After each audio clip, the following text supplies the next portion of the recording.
This is a demonstration of the NeuroPace RNS system for treatment of epilepsy. So when someone has epilepsy and it's refractory to medications, they go in and they undergo a lot of diagnostic testing to first determine where the seizure foci are, where the seizures are coming from. If the seizures are coming from the top or the cortex of the brain, they would use something like this, a cortical strip lead, to sense and stimulate where the seizures are coming from. If they're coming from in the middle of the brain, we have these depth leads that can be placed. So for this demonstration, we're going to use the depth leads for seizures that are happening in the middle, inside of the brain. So the patient is brought back into surgery, and first they do a full thickness craniectomy, and they place this ferrule.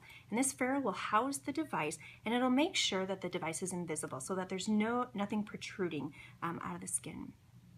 Then they go ahead and they drill a hole, and then using different navigational systems, they place these depth leads. So here, we'll place the depth lead in the brain, and we'll place a second one in here as well.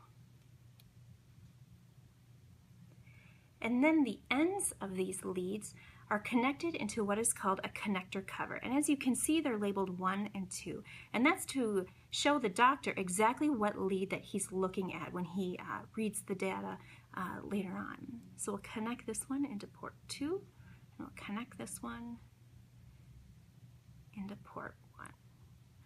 Then we'll go ahead, we'll place this aside, we'll go ahead and we'll place the actual RNS system into this ferrule.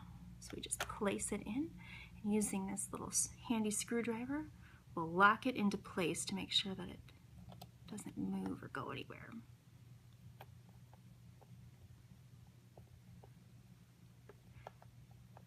And then to ensure that it's installed correctly, you'll hear it click. There we go. Then we'll take the 2 leads and we'll place them on the device as well. And again, just like that little screw cap, we'll screw it in to make sure that it's in place. There. Then we'll place this little cap over the leads, and this will protect the leads to make sure that they aren't cut from the scalpel, or they get caught on a suture. Once this is all connected and we know that it's working correctly, the skin is closed and the patient leaves the operating room.